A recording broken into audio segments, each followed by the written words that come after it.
Hi everybody, I'm Coach EnRico from the Palace for Life Foundation, and welcome to the first episode in our Lockdown Endurance Running series.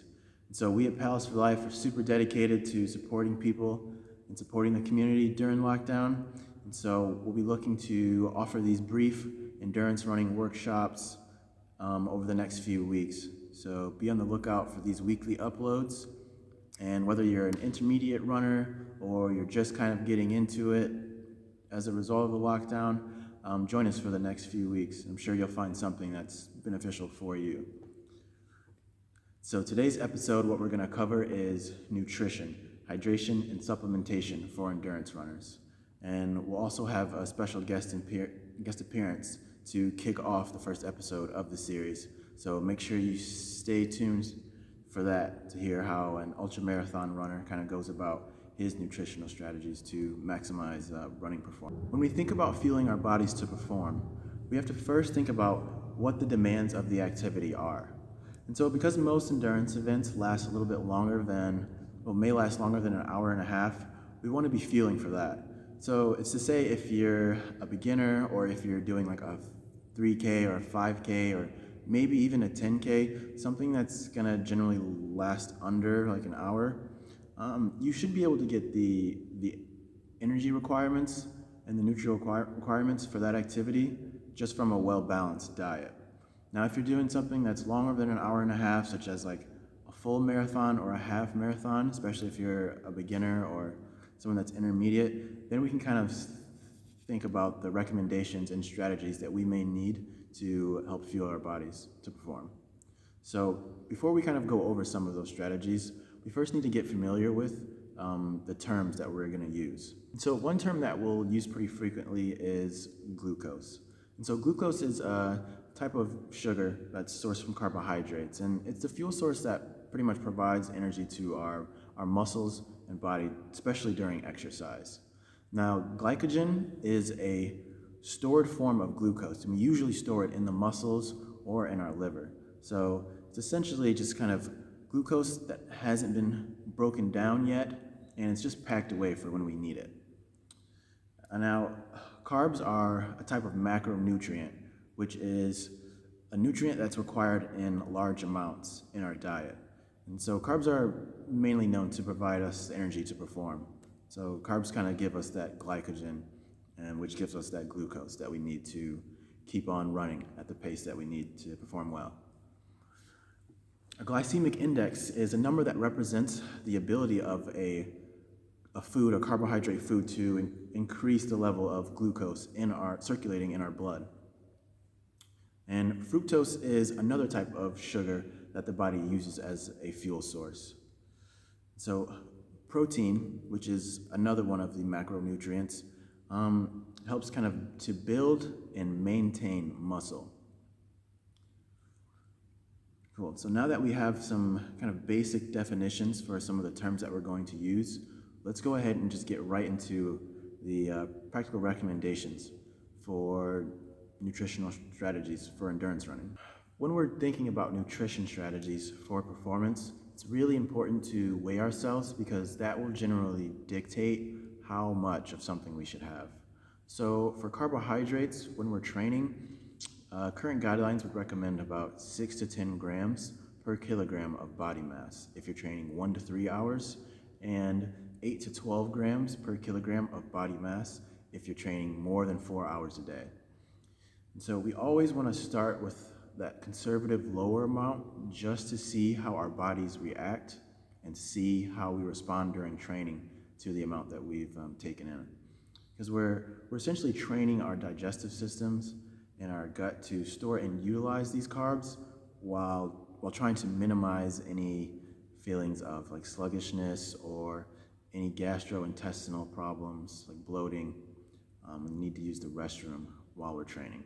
And so there are a couple of carbohydrate strategies that you may have heard of. So one might be training low, where people kind of reduce the amount of carbs that they eat over a period of time to try to influence your body to utilize more fat. And the aim behind that is to utilize more fat so that you can save those carbs for kind of later on in the race. So just trying to prolong endurance. But a common misconception about this is that it should be used acutely. So that means it should pretty much just be used for like the night before a session, a training session, or the night of a training session, and not over like a prolonged period of time within weeks. It's generally not really recommended, especially for beginners and intermediate runners. But it has been, training low acutely has been proven to improve endurance performance by about 3 to 7%. So an example of this would be before bed to kind of have a low carb restriction before a morning session, or it might be doing a morning session or doing a session on an empty stomach, or maybe do like 2 a days, but just have like a morning training session and then a low carb kind of replenishment meal in between that morning session and that afternoon or evening session. So again, training low is something that should be kind of done like acutely or in a small window rather than multiple weeks or months. And so conversely, you may have heard of training high, which is essentially just kind of carb loading. And so this is something that we would do if the session is going to last more than 75 minutes, or if we're going to be running at a pace of moderate to higher intensity than what we're usually used to. And so the purpose behind this is to really just get a feel for how your body may respond in a competition. But we do it in a training session so that, there's not a lot of pressure and you can kind of go at your own pace. So yeah, if we're training high, at a quicker pace than what we may usually be used to, really trying to improve our times, then having a high carb meal kind of before the session would definitely help.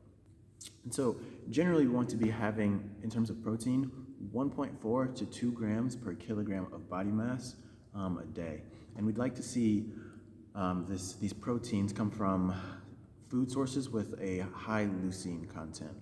And so you can just have a quick Google search for foods with high leucine and find some foods like salmon or eggs, soybean, brown rice, chickpeas. And before bed, we want to have about 30 to 40 grams because that kind of helps with recovery and rebuilding those muscles while we sleep.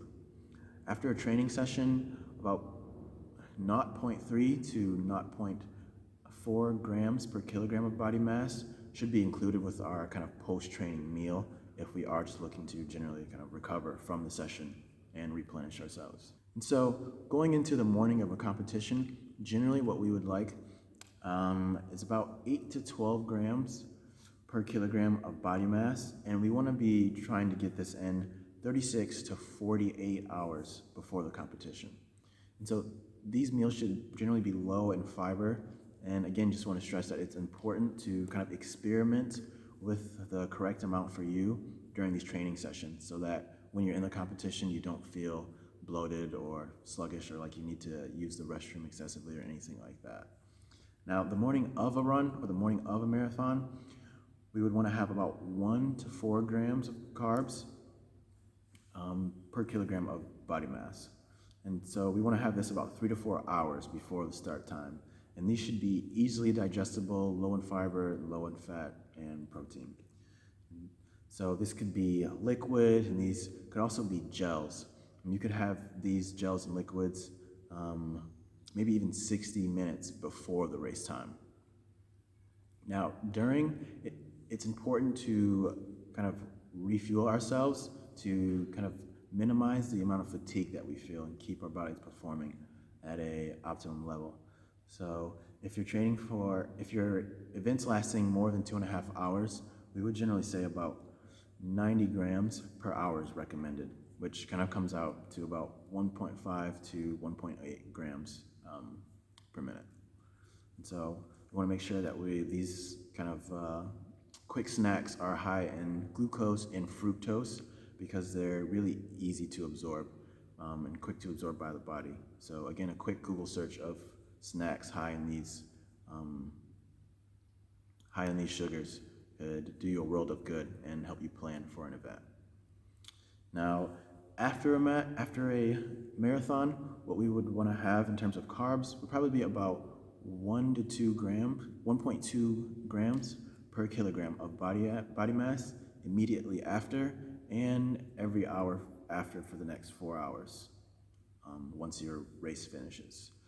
And so we want to search for high glycemic index foods, so foods that are going to quickly raise the glucose levels in our blood and get that recirculating and refueling. And so for after our race, once it's finished, we generally want to have about 1.2 grams per kilogram of body mass immediately after and every hour after our race for the next 4 hours. And so these should be foods that are high in fructose and glucose and that have a high glycemic index, which would probably be above 70 and up would be considered high. So again, a quick Google search of high glycemic index foods would kind of do you a world of good in terms of planning for your post-race meal. So these could be foods like watermelon, white rice, cereal, honey, baked potatoes, oatmeal, anything that you can kind of have readily accessible or maybe like prepare the night before your race would help recovery after. So now that we've kind of covered some general recommendations and strategic tips for training and competitions, let's kind of cover hydration. And so dehydration is something that can really affect an endurance runner because we tend to sweat a lot as we're running and as we're breathing heavily. And so this reduces our ability to kind of think clearly and perform athletic actions because we lose more than just water when we sweat. We lose kind of important electrolytes like sodium and potassium that kind of help our muscles perform actions. And so we can measure our sweat loss by weighing ourselves before and immediately after a training event or session. And so if we kind of have minimal clothing, weigh ourselves right before the session, and again have minimal clothing right after, we can take the difference in weight and that'll kind of give us an idea of the sweat loss that we're losing during training or an event. So generally a recommendation of about 400 to 600 milliliters of a carb drink 2 hours before a start race has been shown to increase performance by about 5 to 8. So some practical recommendations that we can consider for hydrating for endurance running performance would be 400 to 600 milliliters of a carbohydrate drink 2 hours before. And so your carb drink should have about 5 to 8% carbohydrates in it. And so during an event, we want to have about 0.45 grams per liter that we consume. And we might want to have 1.5 to 3 liters during an event. So it's really important to kind of play with this amount while we train so that we can acclimate our bodies to absorbing and utilizing these readily digestible carbohydrates. And so you can also try practicing with low hydration or from a low hydration state just to kind of get yourself more familiar and more comfortable with that final push in an endurance race where you're really low on energy and it's really a mental game and you're really dehydrated. So that could also be a training strategy for hydrating. So now that we've kind of covered hydration strategies and strategies for carbohydrates and nutrition for endurance running performance, we can kind of start looking at supplements and micronutrients. And so micronutrients are other kind of essential nutrients that we may need during the day, but not in large amounts like we do carbs or proteins or fats. And so it's kind of hard to recommend generally how much and what someone should take because it'll vary on an individual basis based on kind of what your diet is or what your eating habits are. So I would recommend maybe seeing a GP to kind of identify any of those and go from there. But generally speaking, some common ones for endurance runners would be iron deficiencies, calcium deficiencies, sodium as well, especially because it's what we lose when we sweat. We don't just lose water when we sweat. Specifically for runners in the UK, vitamin D may be something that is kind of a common deficiency. So we would maybe want to have generally about 8 milligrams a day of iron, 18 if you're menstruating. For fish oil, you could have about 2 grams a day. So the fish oil will kind of help reduce that inflammation. Calcium will kind of help with bone growth and maintenance. So it'll help fight against osteoporosis and any overuse injuries like stress fractures. So about 1,000 milligrams a day of that. Vitamin D, about 2,000 to 4,000 IUs a day. Again, helps promote good bone strength. And cherry juice, about 8 to 12 ounces of cherry juice a day will kind of help with muscle soreness and inflammation. So again, really good to have in terms of recovery. Now, collagen is something that we could have maybe about 400 milligrams a day.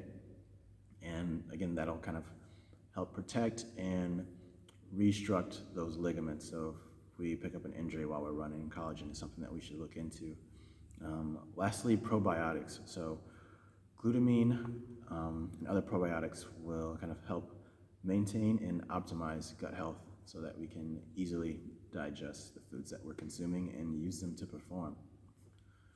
Yeah, so now that we've kind of covered macronutrients, micronutrients, and hydration strategies, I figured it's time to maybe hear from our special guest for the first episode, which is Jack.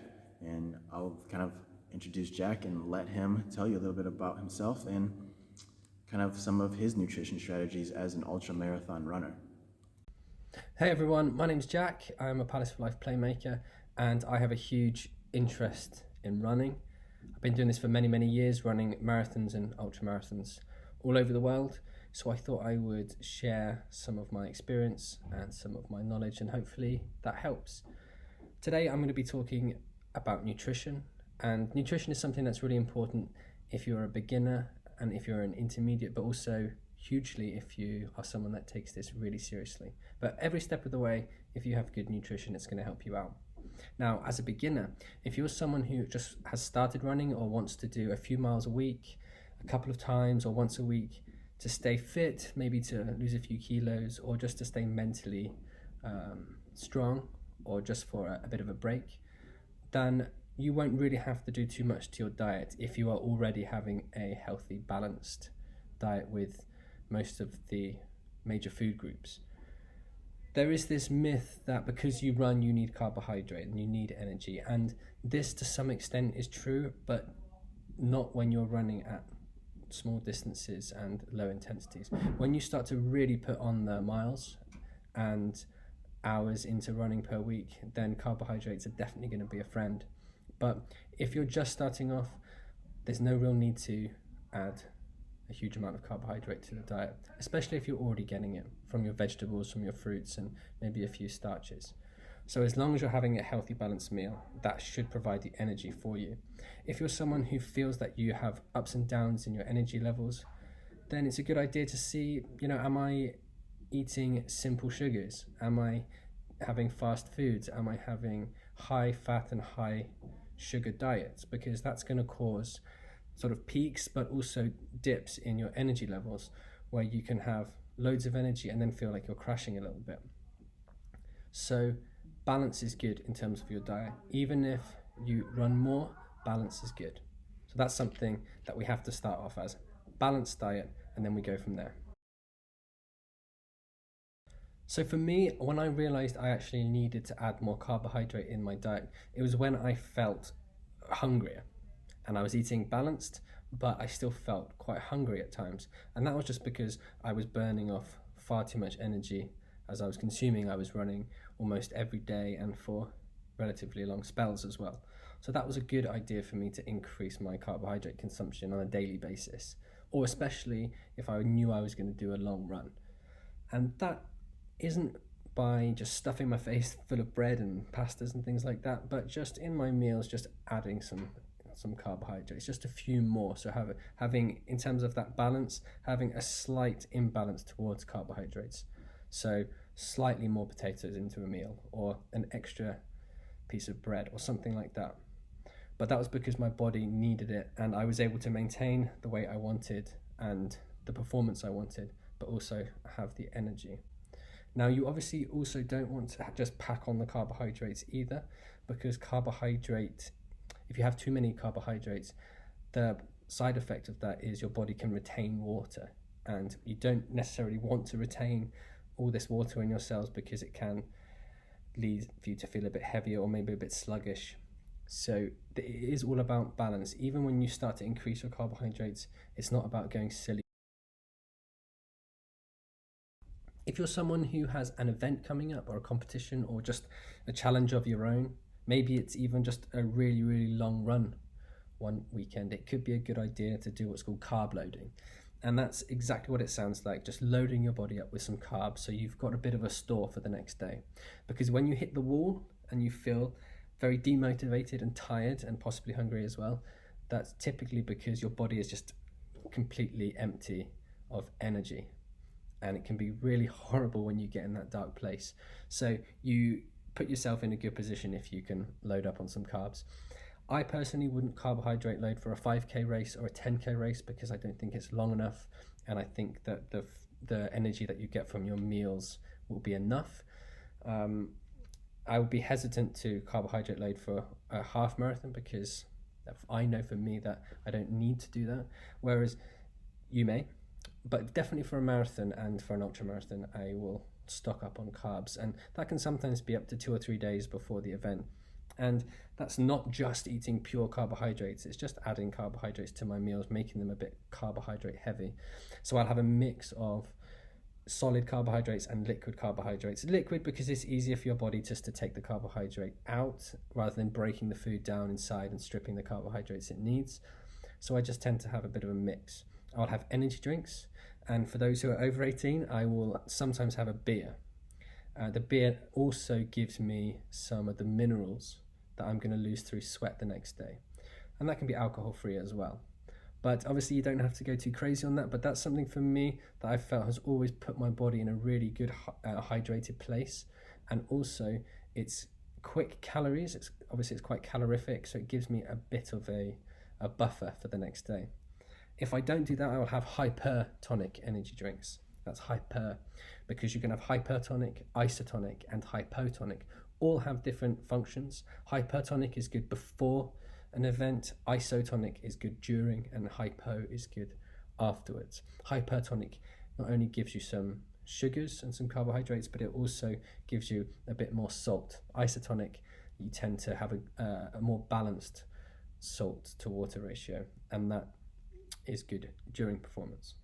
So I would definitely not neglect a carbo load, but I wouldn't carbohydrate load before a 5k. If you're going to run an event or a race, my biggest piece of advice is test the food and the drink that you're going to have, because although I'm giving you this advice now, and although there's a lot of advice out there on the internet and in books, what they say and what I say might not work for your body. There's many occasions where people have a bad stomach when they're running because they've had too many gels, or people have been sick because they've eaten the wrong thing.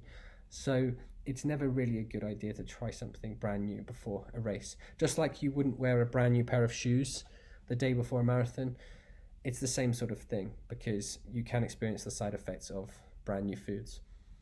So trial and error, try on your training runs. It's actually a lot harder to eat and run than you think, and to make sure you get that right. So it's a good thing to practice anyway. For me though, when I race, I like to try to consume 4 or 5 things. And the first one obviously is water, and plenty of it. If I see an aid station or a water station in any race, even if it's after the first 2k, I will always take a drink, because you never know when the next one's going to come. That's my advice with drinking. Drink all the time. If you see water available, drink it. So that's because I've been in those races where I've had long stretches without drink, and it can really, really mess you up motivation wise, because that's all you think about, and you can end up in a very dark place. I will mix that with electrolytes. So if I have a running belt, I will have one with water, one with electrolyte. Not only is that giving me the salts I'm going to be losing in the minerals, It's also just a different flavor, a different taste, and that can be a bit of a mental boost, because running's a mental game as well, and the nutrition can give you sort of these little boosts of motivation every now and again. So that's what I will drink. The supplements I will take salt, and that's really important for me. Salt will stop you having cramp if you're losing too much salt through your sweat, and it can, obviously, low salt can be quite dangerous in many situations. You can feel a bit groggy. Also, as I said, you don't want to get that cramp. If you notice on your clothes that you can see the salt marks, those sort of white salty marks on your clothes, then that's an indication you're losing far too much salt. So for me, I would take a salt tablet on the hour, and if it's a really hot day, I'll take it two every hour. And finally, the food. On a marathon, I will eat gels and I'll eat fruit. I want to have a mix of hard food and of gels, because too many gels, you run the risk of it upsetting your stomach. Fruit is, especially a banana or half a banana, it's easy to carry, it's easy to have, and it goes down quite easy. And it's just sugar, it's carbohydrates, it's what you need. And then gels obviously give you that injection of just sugar and calories. On longer events, on much longer events, I will typically eat anything I can get my hands on, because you are just going to be in such a calorie deficit that I will eat more considerable foods. Sometimes, but a small sort of Ziploc bag full of buttery, salty potatoes, even stuff like cheese sandwiches, sort of simple foods that aren't going to mess with your stomach much, but something that's just going to give you calories, give it to you quick, give you salts as well, and load you up for what's going to be a long, long day. So my advice for you would be, no matter what level you're at, really start to think about your nutrition and if it's giving you what you need. Start with a healthy, balanced meal with your proteins, carbohydrates, healthy fats, vegetables, leafy greens, and try to get all the energy you can from healthy foods. And obviously it's okay to cheat every now and again, or have a couple of snacks or a takeaway every now and again. We're all human, but if you try to fuel yourself with healthy foods for most of the time, you'll put yourself in good stead for more constant energy levels, especially throughout the day, but yes, when you're running as well. And then from then, practice and try the foods that you're going to run with if you are going to run longer. I know there was times where I wanted to, or I was eating Snickers, and as I was racing and running, it just didn't work for me. They sometimes would melt in your pocket a bit. When you were tired and a bit thirsty, they were chewy and nutty, and in the end, it just wasn't good. And that works for a lot of people. But for me personally, it didn't work. And that's fine. You will find out things that don't work. So that would be the second piece of key advice, is to try out the stuff you're going to eat, because what works for one person might not work for another. Consider it, because if you get your nutrition to a place where it works very well for you, you'll typically see performance-related results. And that's definitely what I saw. As soon as I put focus onto nutrition, I saw that my times and that my energy levels and my achievements got better. And it wasn't a coincidence. I was someone who didn't really care too much about nutrition. I thought, everything will be okay. But no, it definitely really helped. Thank you for listening. I hope that you've got maybe something out of that, or maybe it's forced you to look at how you nourish yourself and hydrate yourself as you take part in sport, and hopefully this gives you some food for thought. Nutrition is such a huge subject and it varies from person to person, but there could be something in this that works for you. And I hope that if you are someone that's getting into running, that you continue to run. And I hope if you're someone who is already deep into running, it's something that you continue with, because for me at least, I love it and I think it's a great thing. Good for your mental health, good for your physical health, and also you get to meet some fantastic people along the way. I've met loads of friends during running, and even something like the marathon march, where you're not running but you're taking part in an endurance feat, a feat of endurance, then you get to meet some great people along the way. So hopefully I'll see some people next year at the marathon march, if it all works that way. So that's it for today. I really hope that you found the information from Jack and myself useful. drop us a like and give us a follow. Let us know in the comments how you found today's session and also what kind of nutritional strategies you find useful or not so useful when you're training for a marathon or doing a marathon. So next week we'll kind of cover injury prevention and mobility. So we'll have some exercises and stretches for common running injuries, and we'll also have another really special guest for you guys. So be on the lookout for that to drop next week. Also head over to palaceforlife.org to check out some of the other great things that we have for you guys during this lockdown. Until then, I'm Coach Rico. Stay safe. Thanks for joining us.